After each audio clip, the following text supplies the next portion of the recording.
di féliciter le front di wax rek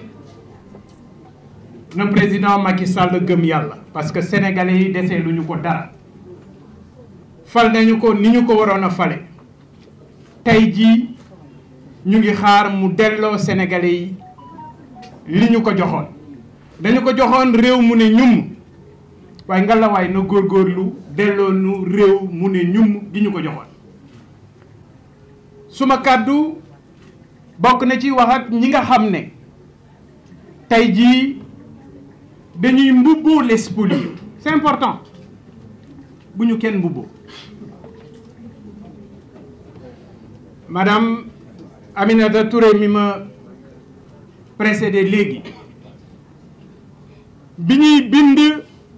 président de la république musuñu ko wax ne ko na reporter élection musuñu ko demander audience c'est pourquoi bi mu waxee ne dafay recevoir les spoliés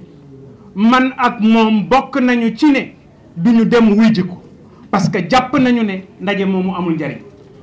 la ñu jàppoon mooy la ñu waxoon conseil constitutionnel donte dañ ñu tooñ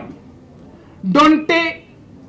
dañoo jël suñu droit caxat-caxatee sàcc suñu ay parrainage c'est ça la réalité waaye nag yoon bu jugee yoon bu dogalee des koy nangu le 2 avril 19 candidats yi toog fii kenn ci ñoom moo war a nekk président de la République du Sénégal le 2 avril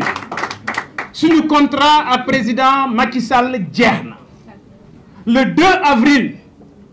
dañu war a am président bu bees parce que nag loolu la constitution bi wax te constitution li mu wax donte metti na donte am nañu ci ñun ñii lu ñu metti ñu duppee les spoliés waaye nag faw nit ki gëm yàlla te la ma waxoon ma dellu si golo gi mu ngi ci tool bi di yàq nañu génne golo gi ci tool bi ba pare doog a waxtaan loolu mooy li ma gëm beneen bi ci des les politiques vous avez une lourde responsabilité ni ñu dajee boole suñu doole ne dañuy xeex pour que ñu respecter constitution bi ak li nga xam ne moom moo di le calendrier électoral nga la waay nañu ko defee noonu pour que loi d'amnistie bi mu ndisal ngeen taxaw takk seen ndigg ba loi d'amnistie boobu bañ a jàll yéen politiciens yi moomu leen Sénégal c'est important nit ñi dañ leen jiital ngeen taxaw ne war ngeen a taxaw bokk ci liy defar Sénégal waaye waru leen takkal seen bopp wala ngeen ñawal seen bopp mbubb boo xam ne daf leen di defal immunité ba lu leen neex def ci réew mi ça ni ñu taxawee pour xeex lii di musiba gi Macky Sall nar a dugal Sénégal noonu la ñu war a taxawee pour xeex cette loi d'amnistie bi nga xam ne musiba la ci réew mi nit ñaa ngi jooy seeni néew jot na jaadu na ñu wax naka la mbir yi demee ku ci sa loxo taq ñu rëq sa ndigg parce que nag loolu mooy yoon loolu mooy loi maa ngi leen di encourager encore une fois le front et di wax ne restons unis benn adversaire la ñu am c'est le président Macky Sall et il doit débarrasser le plancher le 2 avril inchallah jërë ngeen. Toutes les composantes qui se battent pour la démocratie au Sénégal se soient enfin retrouvées au nom du Sénégal. Au-delà de ça, je voudrais rappeler encore une fois que nous sommes à un moment charnière de la vie de notre pays qui demande la mobilisation et la vigilance de tous. Et c'est pourquoi ce front appelle tous les Sénégalais à rester mobilisés au nom de la démocratie pour faire face à cette forfaiture, pour faire face à cette balafre qui reste constante et surtout pour arrêter ce dilatoire qu'il y a et qu'on note de façon constante de la part du président de la République et de ses soutiens. Ce qu'il faut noter, c'est que nous avons aujourd'hui une instance qui nous dirige, qui est le juge des élections, le Conseil constitutionnel, qui a pris des décisions qui, dans le jargon maintenant, nous amène malheureusement à des détails. C'est-à-dire, quand on est là à discuter sur des sémantiques, meilleurs délais, invitations, alors que tout le monde sait que quand on s'adresse aussi à un président de la République, il y a un jargon pour parler au président de la République. Mais la décision était ferme et irrévocable et surtout sans appel. Et qu'au nom de ça, le président de la République devait être le premier gardien de la Constitution. Il devait protéger la Constitution de notre pays et veiller tout de suite à exécuter cette décision. Il nous a amenés dans un simulacre de dialogue dont les conclusions vont nous ramener encore une fois à saisir le Conseil constitutionnel. Donc tout ce détour-là pour nous divertir. Mais je voudrais dire aux syndicats de ses collègues chefs de l'État de la CEDEAO que cette invite qu'ils ont faite dernièrement les rend déjà suspects et que tout soutien qu'ils donneront aujourd'hui dans un processus qui est autre que celui qui a été édicté par le Conseil constitutionnel aliénera définitivement les Sénégalais de ces institutions-là. Parce que nous ne sommes pas meilleurs que les Maliens, nous ne sommes pas meilleurs que les Nigériens. Donc s'ils acceptent d'être du côté de personnes qui ne respectent pas la démocratie et les libertés, nous aliénerons ces pays-là, ces organes-là. Et je voudrais aussi qu'on rappelle qu'au-delà même de la symbolique, du respect que nous devons au Conseil constitutionnel et de ses décisions, nous devons prier, je dis bien, nous devons prier pour la sécurité des membres du Conseil constitutionnel. De la même manière, d'ailleurs, il faut prier pour la vie et la sécurité des candidats, parce qu'on ne sait jamais dans quelle situation on est dans ce pays-là. Mais veillons à ce que les soldats de la démocratie soient protégés par les Sénégalais. Donc,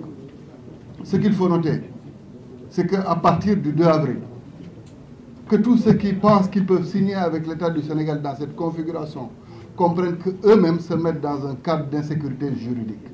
Parce que les pouvoirs de n'importe quelle personne, sauf celle qui sera élue par le peuple sénégalais, ces pouvoirs-là sont réduits à leur plus simple expression. Et que la personne qui prendra à ce moment-là la décision de contracter avec l'État du Sénégal le fera à ses risques et périls. Et nous l'assumerons devant l'histoire. De la même manière que nous assumerons qu'aucune amnistie ne peut se faire sans reddition de comptes. Qu'aucune amnistie ne peut se faire sans qu'on ne sache dans quelles conditions les Sénégalais ont été brimés, tués, et que leurs droits les plus élémentaires n'aient pas pu être assurés par ceux qui devaient le faire. Donc nous nous inscrivons définitivement contre ce projet en cours et nous nous mobiliserons partout où besoin se fera pour que la démocratie sénégalaise reste debout. mbokk yi man lii laa amoon pour wax di sant ñëpp di gërëm ñëpp nag di sant kilifa yi fi teew ndax ñoom ñoo waral tey Sénégal daje ndax lii mooy Sénégal ñi jógoon mooy F24 mooy F25 mooy FDD mooy aar sunu élection mooy F25 ñëpp dajaloo nañ dañuy bàyyi sunu ay yitte bàyyi suñu jiital intérêt wu Sénégal ñun ñëpp ñu fàtte suñu bopp pour réew mi loolu moo gën a am solo donc li may ñaan rek sénégalais yi mooy ñu gunge ñu ndax li ñuy xeex ñoom ñoo ko moom seen àq la ak seen yelleef donc ñu dimbali leen que saa yu kenn ci ñoom wootee xam ne ni ñun ñëpp a woote donc bu ñuy tàmbalee sax mooy manifestation FDD moom la ñuy tàmbalee moom la ñuy wane ni Sénégal yëpp mobilisé wu na pour loolu di wax tamit ñii nga xam ne ñoo fi nekk di xalaat ni le 2 avril Macky Sall dina fi jógewu fi tant que taxawuñu pour mu jóge fi ndax ki ñu wax defal nga xaar fukki fan ak ñaar pour woote dialogue ngay xaar lundi pour ñu jébbal le rapport ngay xaaraat après pour joxaat ko conseil constitutionnel mooy amoo benn yéene pour def élection yi avant le 2 avril ni la ko conseil constitutionnel santé donc may ñaan nag sénégalais yi sàmm waa conseil constitutionnel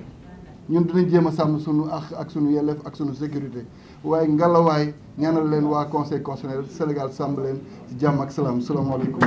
da nga am problème ci sa biir néegu sëy moo xam kattan bu néew la wala manqué man yu wala sax jafe-jafe yi gaaw a daanu seen gam kattan nag dafa ñëw pour saafara leen bépp tawat bu nga di jàkkoonteel ci seen néegu sëy ku bëgg ci gam kattan boobu da ngay woote ci 77 490 09 20 ak seen gam kattan jàngoro yi sëy dafa jeex tàkk ci même réew.